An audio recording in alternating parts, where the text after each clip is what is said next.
Hello everyone, welcome to the Hoops and Hits podcast. I'm your host, Casey Smith, joined by my co-host, Jordan Pullett. And today we're going to be doing our NFL preview. We're going to be going over our AFC playoffs and our NFC playoffs and talking about what teams we think are generally going to be good. We both went on the NFL playoff predictor and predicted every single individual game.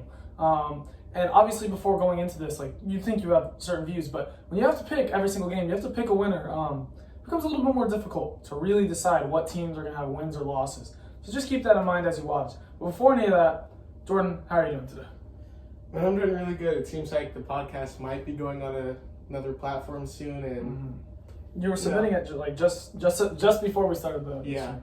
And I'm feeling optimistic about the Packers season individually, but the NFL season's coming less than a week away, so I'm really excited for that. Yep, it would be 3 days, and I guess when this is up on YouTube, it'll probably be about 2.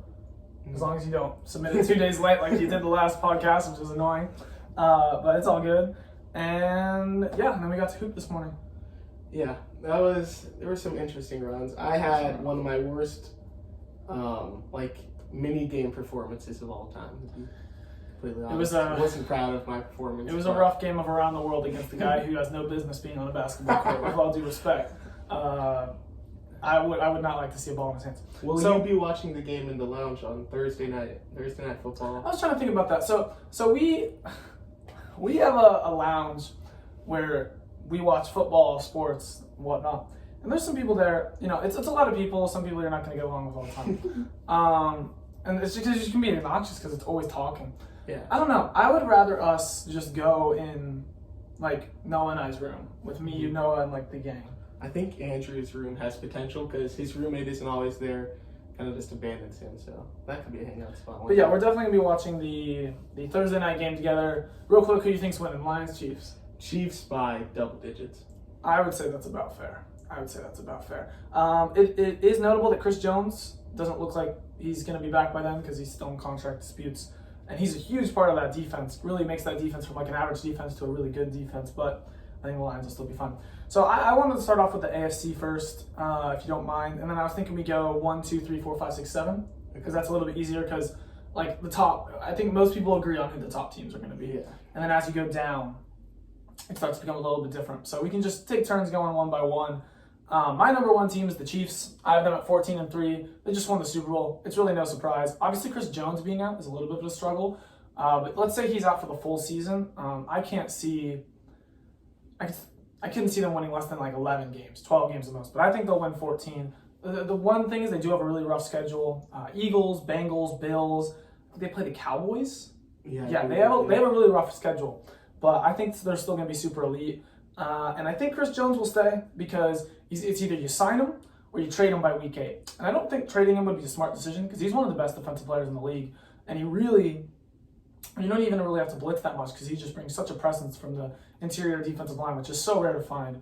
Obviously, you want to get edge rushers, but to be able to have presence from the interior line, there's not many guys who can really do that. So he's really a freak. And that's why I think they're going to be so good. I think they're going to keep him. It just wouldn't make sense to trade him. I mean, what would you even trade him for? I have no idea. NFL trades are kind of weird. NFL trades player for player wise. One team, usually the one with the superstar, always seems like they lose. Russell Wilson trade is a rare, big, except for quarterbacks. Yeah. Because Deshaun Watson, Matthew Stafford, as you said, Russell Wilson, even Aaron Rodgers, they all got traded for a lot. Yeah.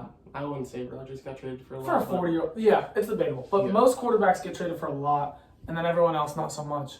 Dog reveal, I'm good. And then Hallie's on the stream. Dog reveal? No shit. No, we're good. Anyways, but I think the Chiefs are going to be great. It's really insane how they don't even have to, invest in wide receiver. I thought after Tyreek Hill left, they were going to be significantly worse. Just because he's such a difference maker. Usually when a wide receiver and a good quarterback, come together and they weren't good together before, it goes up. When Jalen Hurts and A.J. Brown came together, Eagles got so much better. And that's what I thought. When they separated, the reverse would happen. But it just, it did not happen that way at all. And, so it's crazy how they don't have to invest in wide receiver. Obviously, Mahomes is great. Kelsey's great. The O-line's solid. And the defense should be great as long as Chris Jones is there. That's pretty much my spiel about the Chiefs. Yeah. I have the Chiefs at the same record as you do, but I have them slightly lower. I just think for the Chiefs this season, there's a lot that relies on Patrick Mahomes' health. Any games he missed, I think, is pretty much an auto loss for the Kansas City Chiefs. And yeah, I think they're going to be great. Another Super Bowl contender type year. Mm-hmm. But my number one seed in this, I'm high on this team, not only because I think their quarterback's going to have another breakout season, but I think their division sucks. So I think the Jaguars are going to end up with the 1 seed at 14-3. Trevor Lawrence, last year, you could see the difference between having a capable coach and Urban Meyer. Urban Meyer and Doug Peterson. You could see the difference. Just Urban Meyer is not an NFL guy. I'm not sure really why.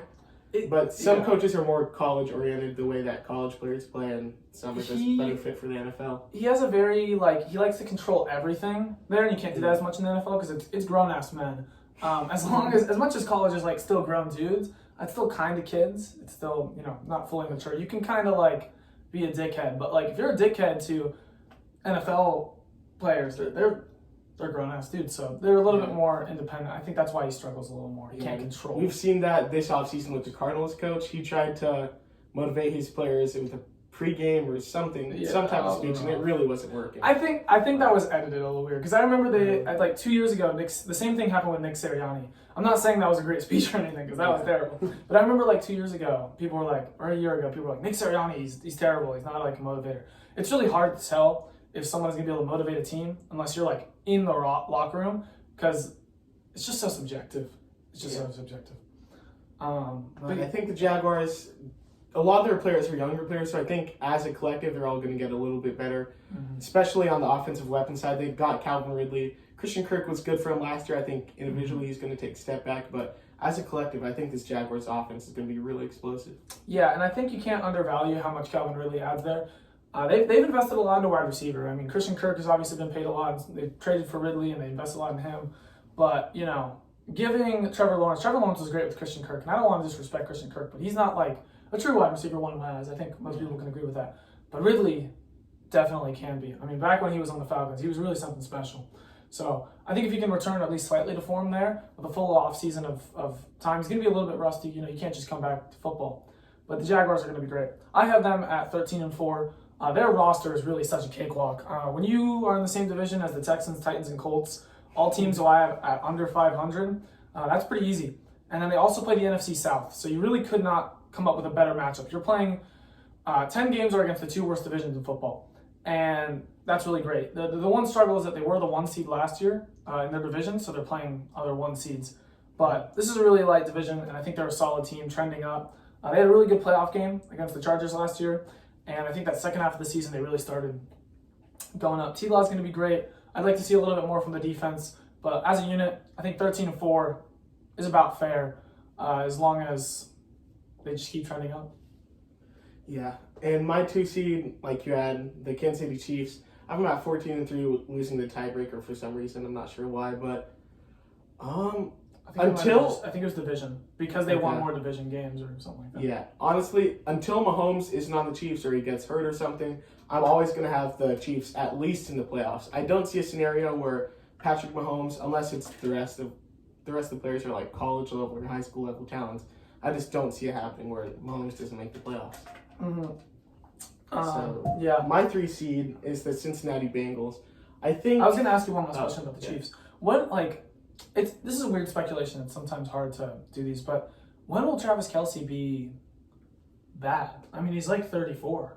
Yeah, he's pretty old. Weird. It's weird for players that don't rely on athleticism. Really, he gets open by feel. Mahomes will scramble in the pocket, not try and get extra yards like Jalen Hurts or Josh Allen will, but he'll just buy extra time. And Kelce will always find a hole in his own defense or beat his man at some point and get open. So I'd give it 1 or 2 more years. He's still fast and strong. Yeah, I'd give it probably 2 more years before they need to get a true wide one to replace him, or not necessarily replace him, but take his role. Yeah, because they do benefit a lot off of having Kelce. But go ahead and tell me about your 3rd seed here. My 3 seed is the Cincinnati Bengals. I think this season they could take a step down, honestly, because their division, the Ravens, Browns, Steelers, they're all going to be tough games. So we're going to have them projected at 13-4. Could be a little too high, but I think Joe Burrow, as long as he stays healthy, should be, one of the top 3 or 4 quarterbacks in the league. But with a calf injury, any lower body tissue injury specifically, you can't really bank on health because if you come back too early or if you do one minuscule thing wrong, you could reset your whole recovery timetable. And their backup quarterback is not going to carry Jamar Chase and T. Higgins as much as Joe Burrow can. Should I start Jordan Addison at flex and 12-man? I mean, it depends on the rest of your bench, but I'd say Jordan Addison is solid. He's the first guy off my bench that I would probably start in my league. So it just depends who your options are. He should be the wide R2 in a solid pass-heavy offense because Alexander Madison probably not going to get too many carries, I'd imagine. I don't know. But I would say, he should have a solid year. He's a flex play for sure. Also, I have the Bengals at number 3. I have them at 12-5. I have them dropping off a little bit. They lost Jesse Bates, they lost Von Bell, they lost Eli Apple, so that's a slight hit to the secondary. I'm totally blanking, and this is really bad, on their number 1 corner's starting name. It's a little bit hard to pronounce. I'm going to look that up right now. But that's so bad. But he was hurt last year. And is it a Zubike? It is. It's something. I don't know how to pronounce it. Let me pull it up right here. Or something like that. It is Chidobe Awuzie. Chidobe Awuzie, he was out for most of last year. So having him back is going to be super good for the secondary. But yeah, obviously losing Jesse Bates and Von Bell is rough. But safety is some of the least important positions in football. So they could have lost a lot more. They also bring in Orlando Brown, so that's very good. So I think that bolsters the offensive line because their main problem in their championship run has been an O-line. When they were in the Super Bowl, Joe Burrow took way too many sacks. That can't happen. So hopefully Orlando Brown can bring some stuff in there. And hopefully their O-line can be better because it was hurt a lot last year. So I think their secondary will fall off a little bit. I also knocked them a little bit because Joe Burrow is going through some injury stuff. But still, 12-5 is nothing bad at all. This is a really strong team. And one of the best receiving core in the league. Irv Smith coming in there could be something special as long as he's healthy. And the rest of the defense is pretty solid, especially the D-line. I really like Trey Hendrickson. I think he's a little bit underrated in NFL spheres. But that's kind of my spiel on the Bengals. And yes, I have them at 3 at 12-5. Who's your 4? My 4 seed. Oh, wait, one more. There was one last question. Rest of the bench is Brown, Elijah Moore, Marquise Brown. So yeah, I would probably. So I wouldn't start Elijah Moore. I would say Jordan Addison, Marquise Brown's kind of close. I would probably start Jordan Addison because he's a little bit more safe. Because Marquise Brown, we have to see how many targets and how many meaningful targets he gets with Clayton Tune as his quarterback. But maybe after 2 and 3 weeks, if you can see that Marquise Brown is solid, start him. But I would say Addison's a little bit more safe there because the Cardinals could throw for 100 yards. Yeah, I'd rather have Jordan Addison in a higher volume offense. And he's a number 2 behind Justin Jefferson, so he could get open on a couple plays just because the Lions secondary might have to double Justin Jefferson. And, man, the Cardinals, Clayton Tune is looking to be the week 1 starter for them. And I saw him live preseason, wasn't impressed really at all. So, Marquise Brown, I wouldn't start him in any leagues week 1 if you can afford not to. Me and Casey are going to be in a 32-man league where he's obviously going to have to be started, but I would advise not starting Marquise Brown until you see that he can play with whatever quarterbacks, whether it's Tooney, Dobbs, or even an injured Kyler coming back a little too early because they've been so bad. Yeah. I'm going to move on to... Do you want me to say my number 4 first, or you want to go? You can start off with 4. All right, so this is the last division winner. So obviously the AFC West, AFC South, and AFC North. So this is the AFC East. I had the Bills. The Bills were 13-4 last year, and I was very impressed by their team because they had a lot of injuries. I can't really show you right here. I'll hold it up to the screen. It's not going to be great. This is just a graphic of how injured the Bills were and how many different injuries they had to key defensive players. This isn't going to be very easy to show, but there's a lot of red there, and red is bad. Von Miller missed a sizable chunk of the year. Mike Hyde missed a lot of the year. Who am I trying to say? Matt Milano missed part of the year. TikTok might be messed up. Alive. Yeah, sure. Oh, I got it. Let's see. Hopefully, are we live? Yeah. Yeah, we're still live. It's just resetting the connection. Okay.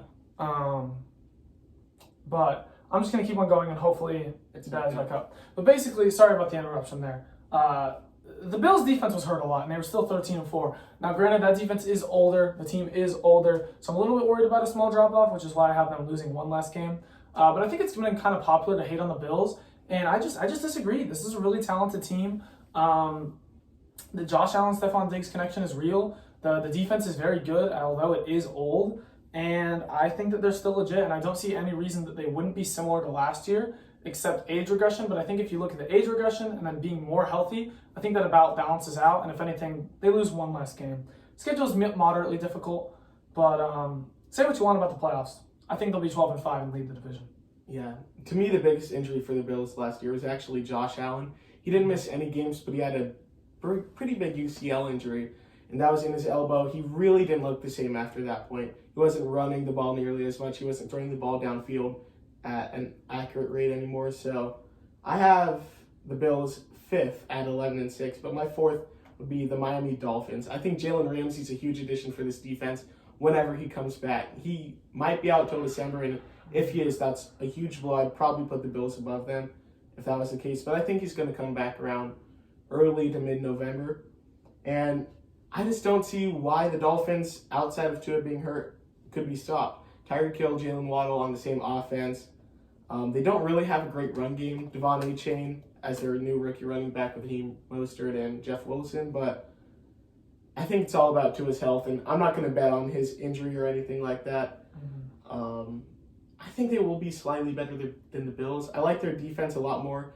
I think Jalen Ramsey's a huge piece, though, because if you have Jalen Ramsey on one side and Xavier Howard on the other, receivers are going to have a tough time getting open, unless it's in the middle of the field in the slot. I don't know. Yeah, so I had the Dolphins missing the playoffs. I will say that. Whoa. So I had them at about 10-7, 9-8, I believe was the range, and I just think people aren't talking enough about how I'm just incredibly scared of Tua. And then obviously I was pretty ecstatic about Jalen Ramsey coming in, but it looks like he's not going to be there for a sizable portion of the year. And Xavier Howard looked really bad last year. This secondary was kind of getting cooked. Xavier Howard has been great in the past. I mean, 3 years ago you put Xavier Howard and Jalen Ramsey together. But oftentimes, I'd like to hope that it's a down year, but a lot of times when a corner has a bad year, that kind of means they're just done. That kind of means that they're old, like they're not going to bounce back as much as maybe another position like quarterback, O-line, something else might, or wide receiver. But so I'd be worried about that. I'd be worried about Ramsey coming back. And then Tua, I mean, this team was so bad, so terribly bad without Tua last year. Cool, Mike White is the backup quarterback. I don't really care. I really don't. A lot better than Skylar Thompson, though, so they do have some type of backup option. Yeah, but this is a situation where he takes one wrong hit. He had 3 diagnosed concussions, and I think he had a couple more that just like the one against the Packers was that undiagnosed. Okay. Undiagnosed. Yeah. So, I mean, and this isn't a great O-line either. So maybe if he was behind like someone else, maybe they could protect him a bit more. But he's a guy who likes to hold on to the ball. He's a guy who likes to not run but scramble a little bit. Behind this bad O-line, it just makes me a little nervous, makes me a little queasy. So in my rankings, I've had them at 8, like they'd be the first one out, 8 or 9. But I mean, if Tua's there all year, I'll give all the credit to the world, and I'll just take my loss here. The Dolphins are a great team, but I got worries about the secondary, and I got worries about Tua, and I just can't. With so many talented teams in the AFC, if this was the NFC, they'd be so in.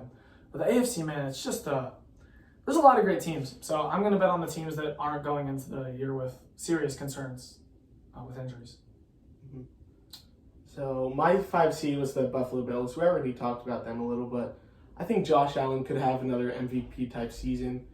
There are rumors that Stephon Diggs isn't loving his role in the offense, and he was a little mad at Josh Allen, but honestly, I don't really believe him. He was the most targeted guy in football last year, so how can you be mad at that role? Like, do you want to be the most targeted of all time? That's really the only other way you could go up. So, yeah, I think the Bills' problem could be their defense is getting significantly older this year by year. Von Miller, I thought he was going to be out the league 3 or 4 years ago. It's crazy. He finds a way to still be a positive impact on defense, but I think he is a bit overrated at this point in his career. Mm-hmm. So then at my 5, and this is going to sound a little hypocritical because I was just talking about injuries, but I have the Ravens at 12-5. And the reason that I think there's a difference between Lamar and Tua is I don't believe Lamar is injury prone. And that might not make like that much sense. The thing with Tua is if he gets one more concussion, it's over. Like he is going to retire. I mean, I would probably assume he'd be out for the year and maybe never play football again. The thing with Lamar is it's been kind of different injuries that are just kind of like more freak accidents. And even if he does get hurt, I'm confident that he'll come back later in the year. And this team was really great last year with Lamar, and they were really terrible without him. So a lot of this rests on the Ravens staying healthy. But when he is there, unanimous MVP. That was his last full healthy season, I believe. And then the defense was a lot better with Roquan Smith. When they brought him in from the Bears, the second half of the season, they were much better. And then my last thing is that the Ravens brought in a new OC. They really struggled with having passing depth in the playbook. Their run scheme was really great. That's why you saw guys like, oh my gosh, who did they even have a running back? Tyson Williams, Devonta Freeman, getting like Le'Veon Bell had a couple games. Gus Edwards and J.K. Dobbins on one ACL each, averaging like 6-7 yards per carry. So that running scheme was awesome, but the passing really wasn't there. So I think with this new OC, they're going to be able to bring that in and unlock Lamar a little bit more as a passer, as great he is as a runner, and hopefully keep the running. And then I think the receivers have more upside this year. You have Bateman, who will probably get hurt again, Zay Flowers, and then OBJ. I don't really know what there is with OBJ or Zay Flowers, or even really Bateman. But my hope is that one of them will be good, and even if like all of them are mid, Lamar's been great with mid receivers. So I'm confident that this can at least be some sort of upgrade, which is why I have the Ravens being so good. They really are an elite team that's just, they're one of the most hurt teams in the league. Like them and the 49ers are just constantly cycling through guys. But I think this is the year for the Ravens to be 12-5 in the 5 seed. I will say nothing more about the playoffs. I think the Ravens will be better on offense this year. Since Lamar's gone, they really haven't had any type of passing offense. They had Marquise Brown, and his scheme was really just to get open deep, and Mark Andrews in the short and intermediate game. Outside of that, really no receivers thrived with Lamar Jackson. I don't know if it's because of him or because of the scheme, but we'll be able to see this year with OBJ and Zay Flowers as the new additions. My 6th seed is someone else in that division, the Pittsburgh Steelers.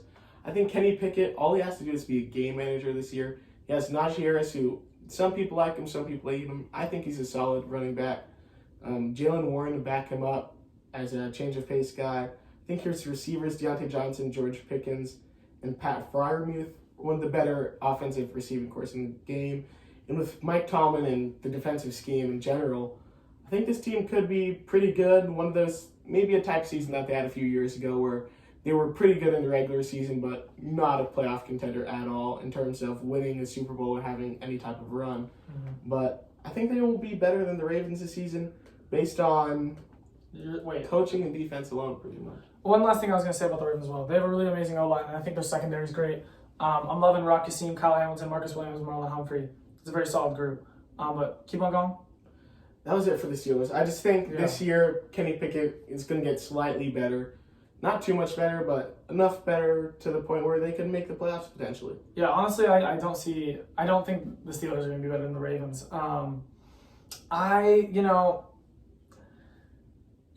You think about this team, they went on a crazy win streak at the end of the year last year, and I don't really see that. I don't think that's like reflective of how their year was last year. They really struggled as a team. I think the defense is a little bit void outside of Cam Hayward and TJ Watt and Minka Fitzpatrick. It's kind of stars and scrubs for me. And they do have a really good coach, and it's much easier to coach up defense than coach up offense. If you have a really good defensive coach, they can make like bad players good players great. It's a little bit harder to do that on offense. So I'm confident they'll have a decent defense, but they still struggled a lot of places last year, and they still had Mike Tomlin. And then I'm not all the way bought in on Kenny Pickett. I think he'll be better, but he really didn't have like a great year last year. I think he threw like 7 touchdowns, 9 picks, and had a year like. I think it was just because he was the best quarterback in like a really terrible quarterback class that people might overrate him slightly. Though I do think he'll take a step. 7 touchdowns would be pretty ridiculous. Pretty bad. He'd probably get benched if he had another season like that. I think he's more close to like Mac Jones than anything else. So I would say that I'd put the Steelers around 9-8, 8-9, that range. I'll put them at 9-8 because Mike Tomlin's never had a losing season. They're great at being coached up. But favorite stat around week 14 of the NFL season. But I do think the Steelers last year, they had a terrible start and an absolutely incredible finish. I think it's going to be way more consistent throughout this year, just looking at their schedule, because they won't lose too many divisional games. Those always are 50-50, especially in the AFC North, which is pretty gritty in general. But I don't know. I think the Steelers are going to be better than the Ravens. I just don't believe in Lamar. I've seen Lamar in person, and that's probably going to be biased for the rest of my life, but he was absolutely terrible when I saw him. And I just can't get that. He doesn't like Lamar because he saw one game where Lamar wasn't amazing. Was bad, terrible. I don't even that doesn't matter though. I don't care about that. I'm moving on to my number 6 team. I don't think the Steelers are going to be better than this team. This is the Chargers. You know, the Chargers were really great last year. They were 10-7. I know they sucked in the playoffs, but their injury luck was just absolutely awful. I know the Chargers oftentimes have that. But you look at a team that just had no receivers. I mean, absolutely no receivers. Keenan Allen and Mike Williams were hurt for pretty much the whole year. Jalen Carter, I think, was hurt for part of the year, or DeAndre Carter, and I don't even remember who their other receiver was. But this was really bad, terrible receiving group. You bring in, hopefully, a healthy Keenan Allen to Mike Williams, and you also bring in Quentin Johnston. Quentin Johnston.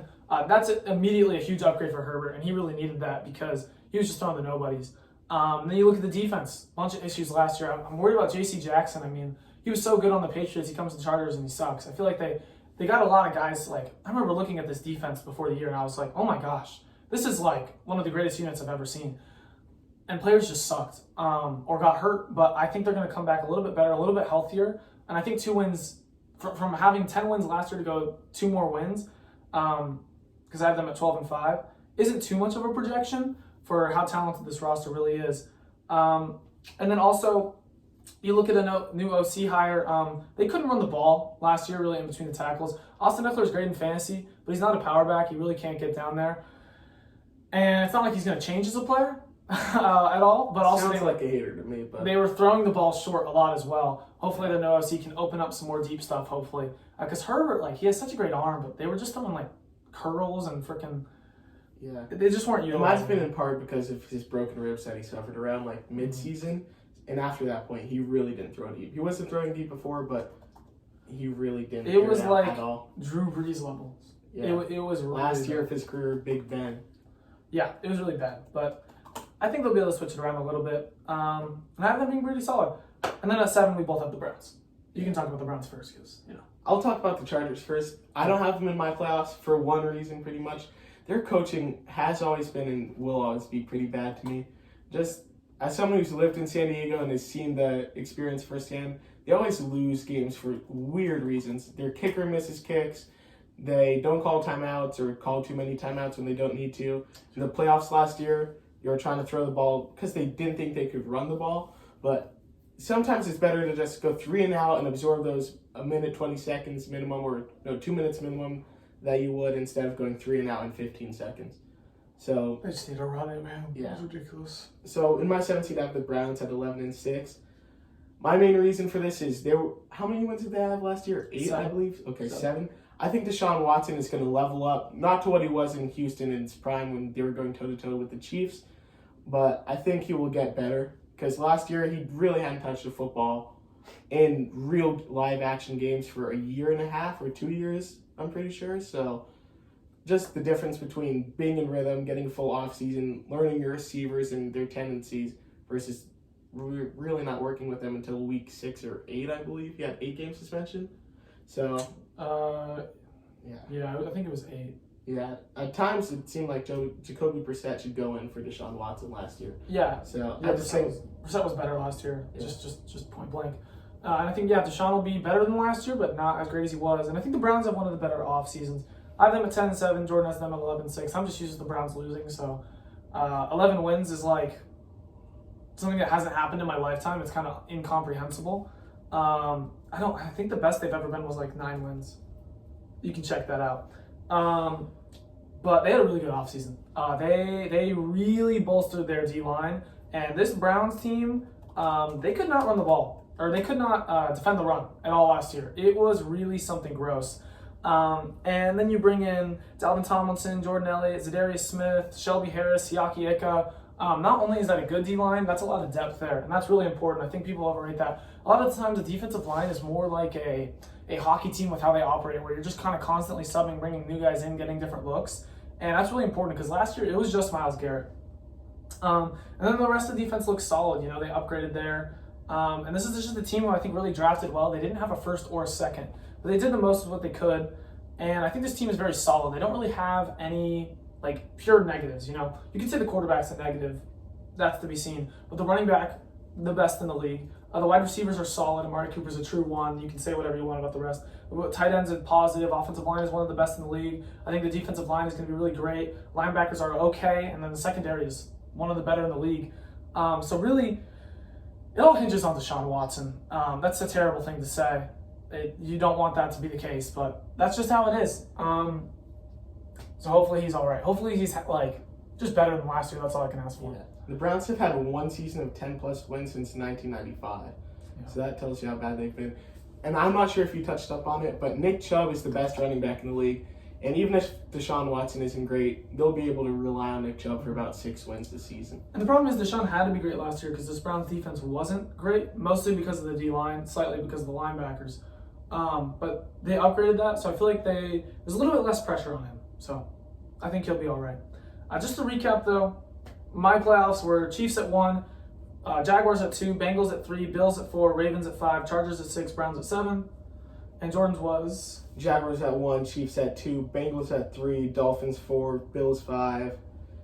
My 6 was the Pittsburgh Steelers, and 7 was the Cleveland Browns. Was there any reason you put the Bills, Steelers, Browns in that order? Or is it just the Bills, Steelers? So you had the Bills, Steelers, and Browns all at 11 and 6. Oh no, that's just how I just. Is that how you would put them, or? I'd say Bills, Steelers, Browns. Yeah, I'd put them in that order. Maybe the Browns above the Steelers, but definitely the Bills number 1 of that group. Yeah.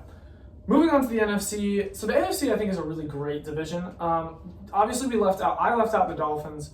We both left out the Jets. We left out the Titans. What other good teams did we leave out? The Patriots are solid.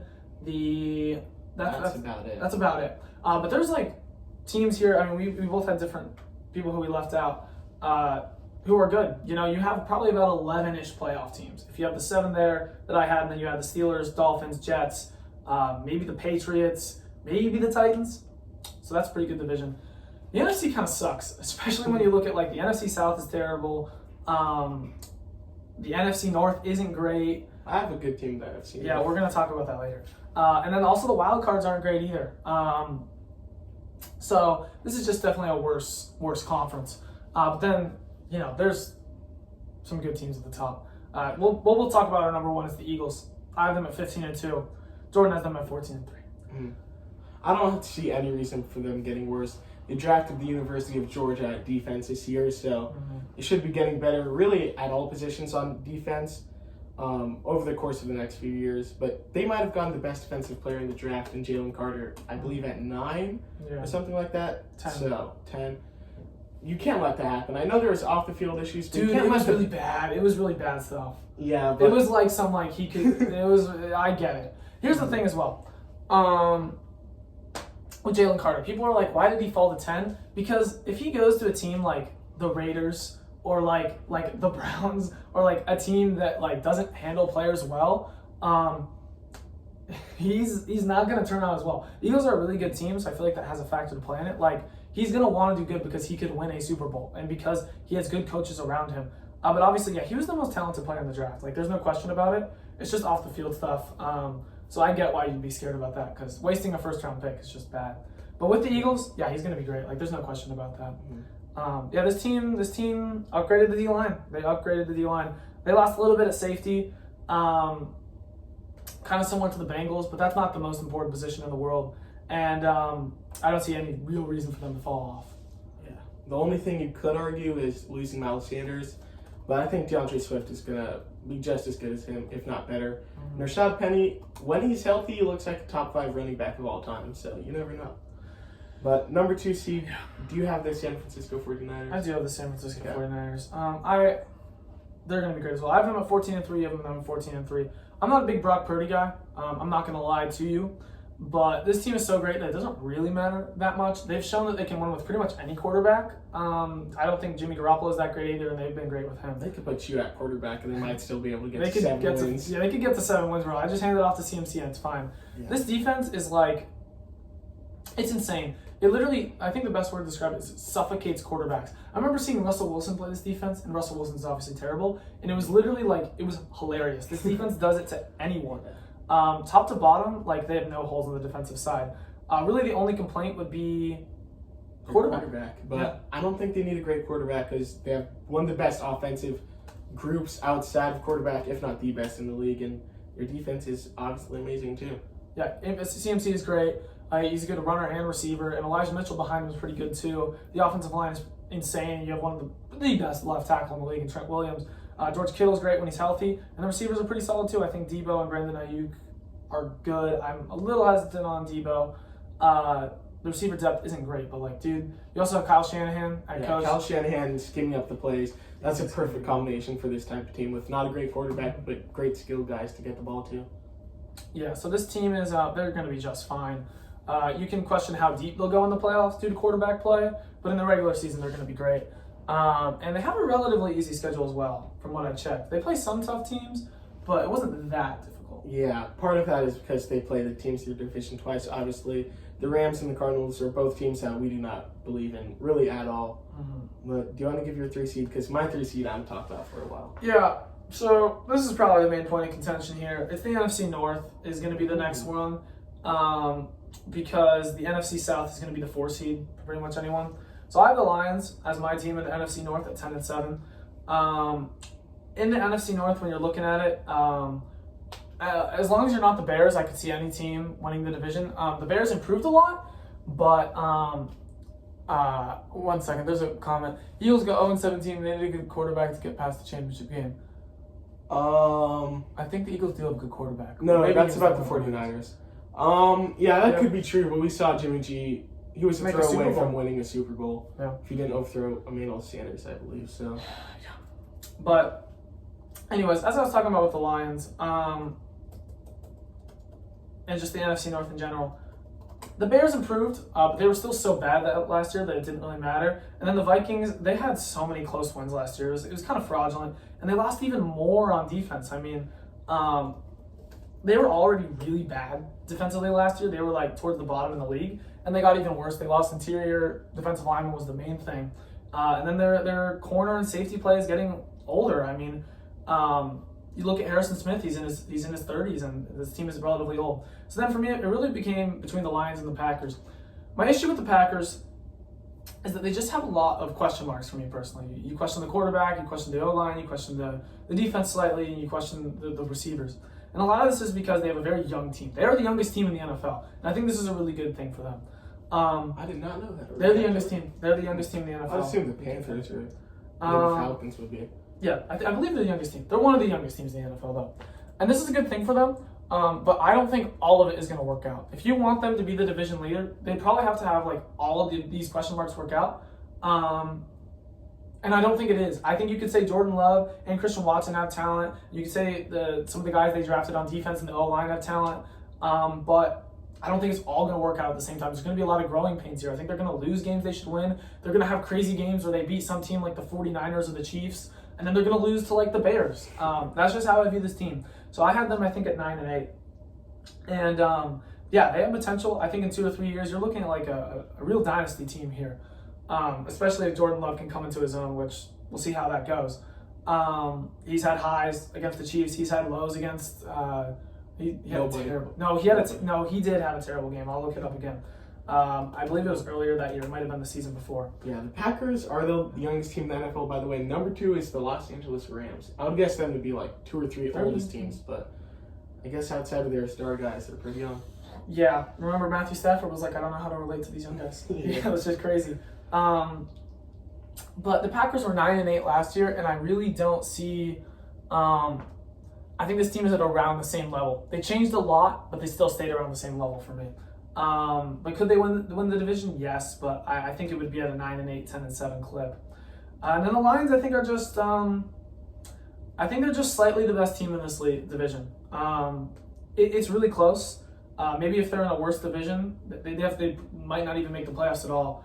But you look at this offense, it was really great last year, and they really went on a good run at the end of the year.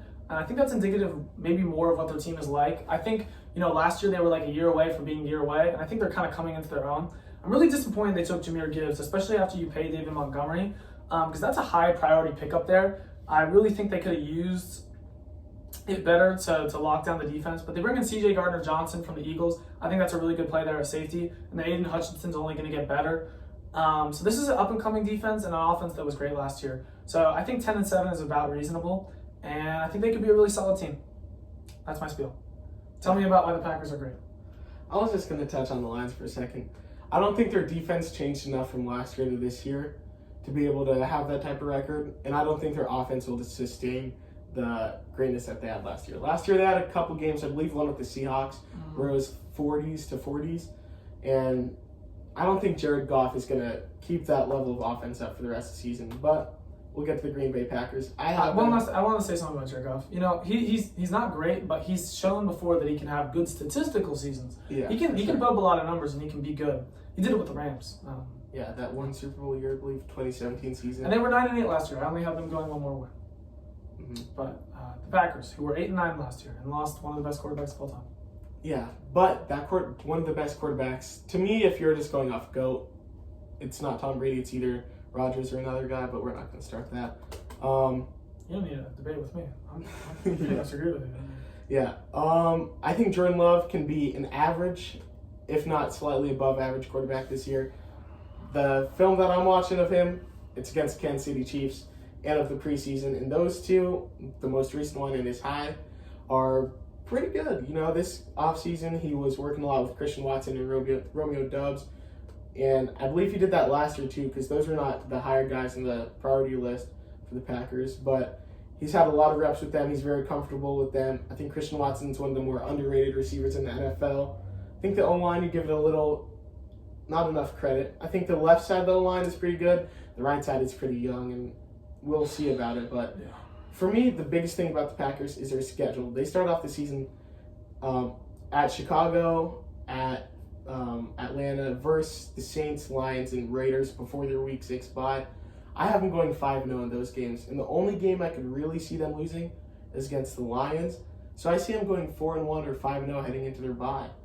And at that point, you know, you're hot, you could keep the streak running, but I think their defense is really good. Great secondary led by Jared Alexander, good running backs, or not good running, well, yeah, great running backs, but good linebackers and good pass rush in general. So I just think the Green Bay Packers, we're back.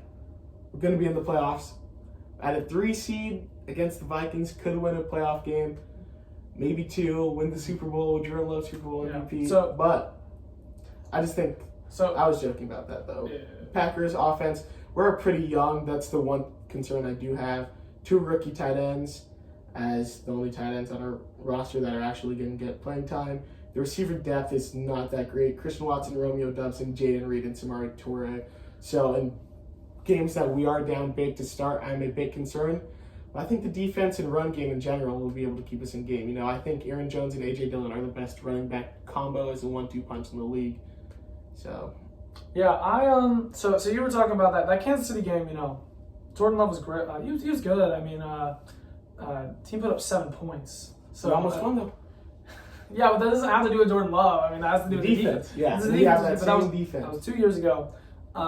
He went 19 for 34, a touchdown and a pick. He didn't even throw for 200 yards. And then later in the year, he plays a shambolic Lions defense in Week 17, which is a really bad defense that year. A touchdown, 2 picks, and only 134 yards. He has potential, but I feel like when we talk about that Chiefs game, it's a little bit overrated, and we also don't talk about the Lions game and how in 2 starts, he's thrown 3 picks, 2 touchdowns, which it doesn't wow me too much. And then I also think Rodgers was a little bit underrated last year. He wasn't amazing. Obviously, he wasn't his MVP level, but he threw for 3. That's funny. They said I look like Beyonce. Yeah, I see it. And the Bears are not winning 10 games. No, the Bears are there. They're not winning 8 games, not winning 6 games. Yeah, Rodgers still had 3.7K yards last year, 26 touchdowns. Yeah, he threw 12 picks, and he had about a 65% completion percentage. I don't think Jordan Love's doing that. I don't think Jordan Love is getting quite to that level. I think he's going to struggle more with interceptions, and I think he's just a little bit more of a low-volume guy at this point in his career. And they're going to have to lean more on the run game, which could be good. As you said, they have really good running backs and a solid line. But I just don't see 11-6. And another thing is tell me the first 5 games again. Bears, Falcons, Saints, Lions, Raiders. Yeah, so they should win all those games. Let's say a lot of those games are like 50-50, 60-40, 70-30. They're not going to win all those games in my mind. They're going to drop 1 or 2 because that's just kind of what young, middle of the road teams do. I see them as a middle of the road team. Yeah, a team like the Chiefs is going to win all those games, but when you're playing teams that are like similar to your level, you're just gonna drop some. It's just how it is. If the better team won every single game, the NFL wouldn't be as interesting, and I think the Packers are gonna drop some of those, especially since they're inexperienced. So 11-6 is just a little too high for me. Although they do have the potential. I think if we're talking 2 or 3 years, this could be a really great team. I just don't think they're quite there yet. I just don't think they are. One thing with the run game too, I'm very confident in it, but Aaron Jones is the second or third oldest running back in the league. In terms of people are still getting RB1 type of work. He's only younger than, I believe, Derrick Henry and one other guy. I'm not sure who it is. But I think A.J. Dillon eventually will be able to replace him in most of his production. He's not as great of a receiver or zone runner, but he's powerful, so that's good. Who do you have at your 4 seed in the NFC South? So yeah, the NFC South sucks. I have the Falcons at 9-8. Jordan has the Saints at 8-9. I think with the Falcons is I think Casey checks snap. I don't even know. Who is this? Isabella? Who is Isabella? Nobody knows. I guess I don't know. Yeah, I can't check snap because I'm going live on my phone right now. Sorry about that. Falcons, I think will be solid. I don't think it'll be amazing, but I think 9-8 is good, especially when they play a terrible division. And then they also play the NFC South, or the AFC South, so that goes really well for them. I think Desmond Riddle will be slightly better, at least better than Mariota was last year. And this is a really good run team. This is a solid defense. This is just kind of a mid-team in a bad division, so I decided to pick them. I think the Bucs are going to suck. I think the Panthers are a little bit too far away. They're a little too young. And I'm not super bought in on the Saints. I think they're a little too old. So important. Oh, wait. Hallie said, Casey check snap, important question. Okay. My division winner for the NFC South is... My division winner for the NFC South is the New Orleans Saints. I just think they have the best quarterback and coach in the division. They have a solid defense, especially in comparison to everyone else in this division. I don't think any of these teams... You're a big Dennis Allen guy? Not a big Arthur Smith guy? Arthur Smith did have a really good run scheme last year. But the difference between Derek Carr and Baker Mayfield or Bryce Young and Desmond Riddle, I think, is huge. And in this type of division, you're just looking for any type of positives. I think the Saints have one of the better defenses, if not the best in the division. They have probably the best receiving core, the best running backs outside of Bijan. So, I mean, you kind of just have to see with this division who's going to win the most in-division games. So, how do the Saints match up with the Falcons and the Panthers? And the Bucs I have as the worst team in the NFL, just because they have Baker Mayfield. And I think we can both agree the Bucs aren't great. Derek Carr only throws passes so he can get pass interference calls. Oh man, Jordan, you look bored. Yeah, I think Derek Carr isn't great, man. I think he was pretty bad on the Raiders last year. He wasn't great. But yeah, this is a really bad division. I'm okay with the Saints. I won't die over it. The Falcons, Hallie, why am I being ignored? Because you treat Jordan like a pet. Stop it. We ain't putting up with harassment anymore. This is our stream. Anyways, yeah, Saints Falcons. It's kind of drawing hairs here. I have the Falcons slightly better, but I kind of get it. I can totally see it. And also, Marianne says hi. OMG, whatever. Anyways, focusing on football. I have the 5 seed. I have the Dallas Cowboys at 11-6. You have the Cowboys at 13-4. Tell me why the Cowboys are so great. I think they're the 3 seed in terms of actual wins and best teams, but obviously the 3 and 4 seed have to be division winners. They have the best defense outside the Cowboys and 49ers in the NFC, and one of the best in the whole NFL in total, with Mike Parsons as potential defensive player of the year leading them.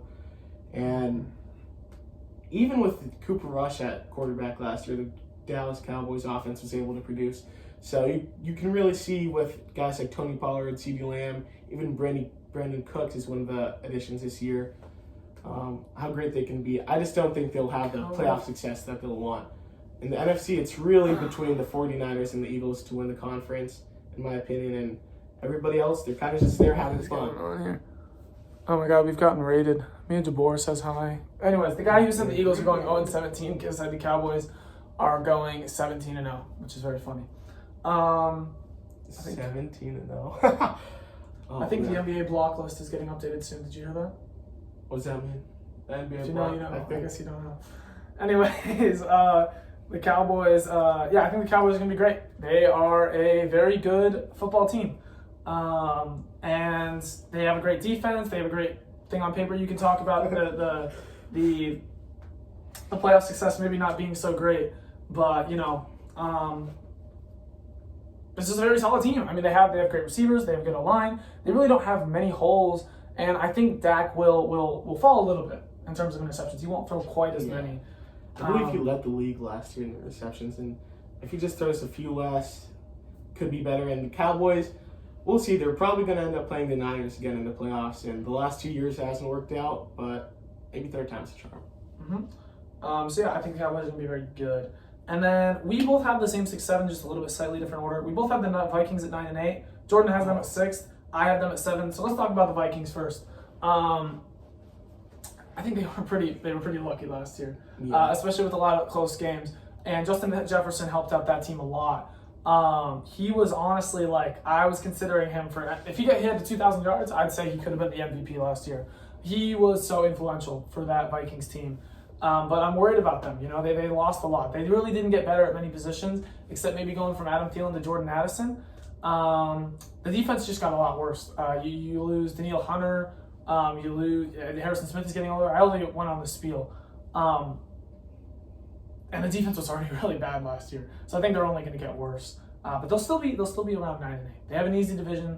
They're in an easy conference. So a winning record is not out of play here. Yeah. I have the Vikings, same place for all of the same reasons you had. But in the 7th seed, I hate to admit it, I thought last year was a fluke, but when you go down the line, this team plays the Rams twice, the Cardinals twice. I have the Seahawks barely squeezing into the 7th seed at 8-9. Gino, all he has to do is be a game manager for this team. The defense is pretty solid, especially with Tariq Woolen potentially being one of the best quarterbacks in the NFL his sophomore year. And he was really great, man. JSN could add a whole nother level of versatility to this offense, with Kenneth Walker and DK Metcalf being big play type guys, and Tyler Lockett being more of a, Tyler Lockett's actually a pretty good big play guy. I'll give him that. JSN's cool. Yeah. Geno Smith, he just has to game manage and not throw too many picks, and this team could sneak into the playoffs again. I don't think they're too great of a team. Can't see them winning a playoff game, but I mean, they kind of are who they are until they get a better quarterback or reset. Yeah, I had them at 7-7, slightly because they have an easier schedule this year. And then also, it's a funny thing, they have Tariq Woolen as Reek Woolen. Is that something I'm not? Whoa. ESPN has them. Chosen Anderson. They have him as Reek Woolen, which is kind of funny. But they bring Bobby Wagner in, which is kind of cool. He's a little bit slow, not great in pass coverage, but he's really good as a run stopper. He changed his name to Reek, not Tariq anymore. That's crazy. I'm pretty happy about this the Seahawks team. I think they'll be slightly better than last year. I think Geno Smith is legit. We can debate about that all day, but at the end of the day, we'll see when he's on the field. And then I think JSN coming in is a really big help. The offensive line isn't great. It's not great when you hardly recognize the names that are being shown on your screen when you're looking at the roster, and when they didn't protect the team that well last year. But Geno Smith gets the ball out pretty quick, so I think that'll be fine. And I think the running attack is pretty good as well. And then the secondary is pretty great. Devon Witherspoon's cool. Quandre Diggs, Jamal Adams, Tariq Woolen, or Reek Woolen, I should say. It's a very good secondary, and you want to have that. Pass rush isn't great, but, I think this will be a solid team. So I think we are about done there. Let me go over the standings again for the NFC. I had Eagles at 1, Niners at 2, Lions at 3, Falcons at 4, Cowboys 5, Seahawks 6, Vikings 7. And Jordan, you had? I had the Eagles 1, 49ers 2, Packers 3, Saints 4, Cowboys 5, Vikings 6, and Seahawks at 7. Okay. All right. And yeah, I think that about wraps it up. Is there any other teams you want to talk about, though, that are on the bubble? No, it's just, do we have any hot takes for week 1? Your Bengals or your Browns play the Bengals week 1. Do you think they will win? Because I'm confident in my team winning week 1. Packers, we're going to whoop the Bears by, I'll be, a little realistic and say 10 plus points. We need to do the loser lock. Oh, I totally forgot about that segment. Yeah. So we need to do the loser lock for the week. Are we doing one for the winners too, or no? It's just losers. It's just who you think will lose. So let me explain the loser lock right now.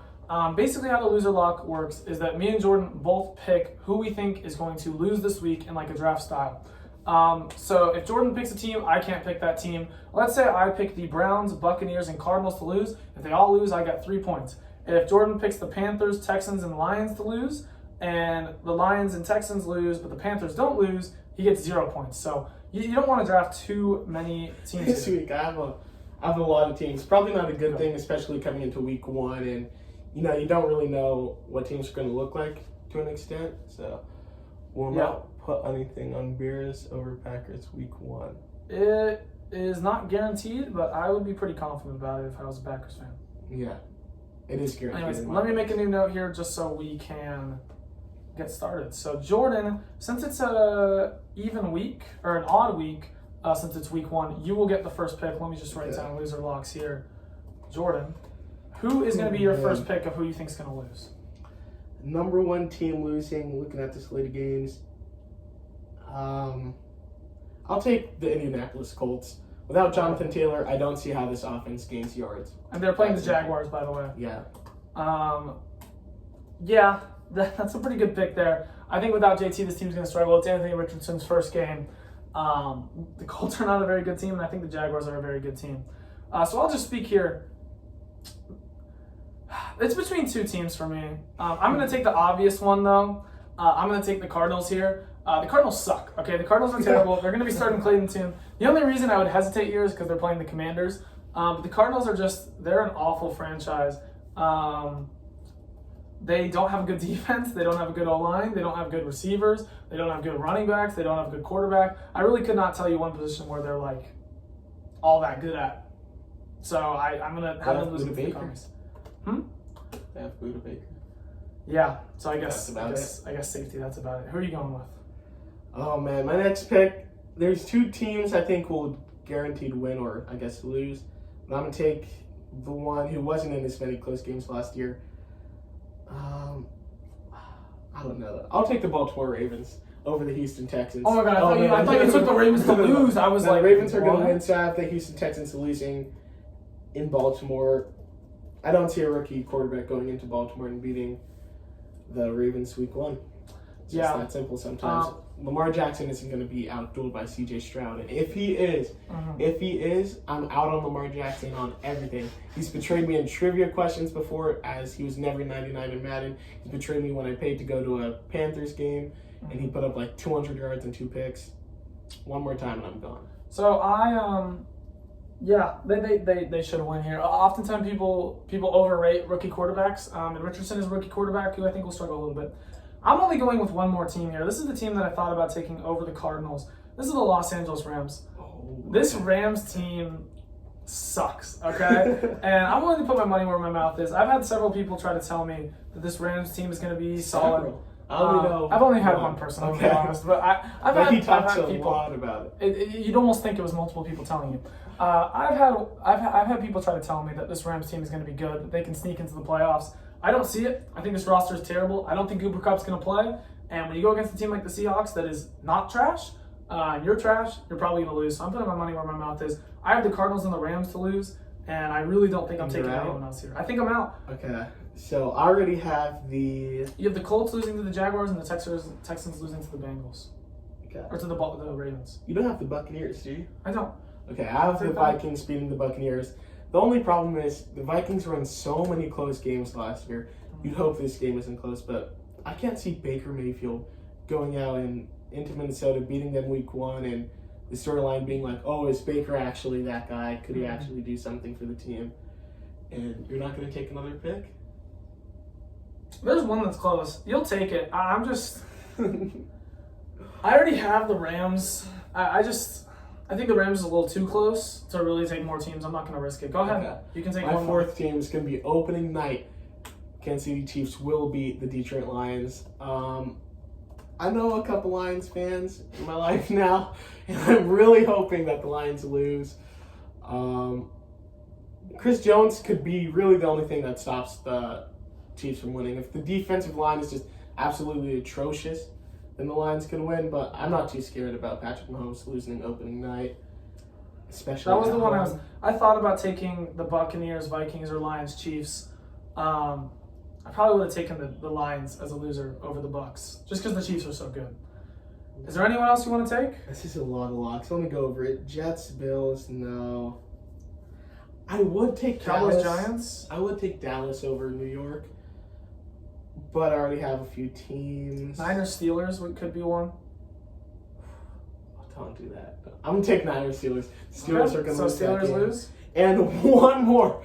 One more. My Final God. one. Philly will beat the New England Patriots.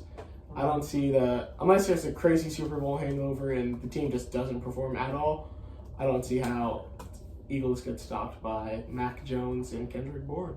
So Jordan took a whopping 1, 2, 3, 4, 5, 6 teams here. So if Lots of the week. Parlay those together, sprinkle $5 on them, see what it hits. Hashtag Detroit Lions Nation. Yeah, no. Who is that? We know that person then. I don't know. Anyways, yeah, if Jordan gets all these right, he gets 6 points, and I'm already off to a bad start. I'm only taking 2 teams. There's just too much risk here. It's week 1.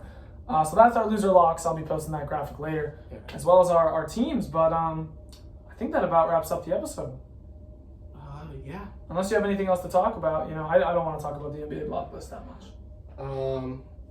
I'll talk about one NBA related thing just a little bit. Mm-hmm. As a guy who's been waking up pretty early in the morning to watch Team USA, I was disappointed to see that the one game I didn't wake up for was the one that they lost. Mm-hmm. I believe the next game is, I guess, tomorrow at like 3 a.m. Mm-hmm. So we'll see if they get off to another slow start. Paulo Banchero, I'm excited to see him in a more rim-protecting role this upcoming NBA season because that's what Steve Kerr wants, and if that's what Steve Kerr wants, it's probably what's best for you as a player. So can't wait to see Paulo Banchero as a first-time All-Star, Orlando Magic superstar in the making. Sounds good. I can't argue with that too much. Paul is very underrated. First round pick who no one talks about at all, which is very funny. He hangs above my pillow at night. He's right there. That's the first thing you see when you wake up. All right, that about wraps it up though. And I guess next week we will see if our loser locks worked out, and we'll start to see how those NFL predictions start. And that's everything. Thank you all for watching.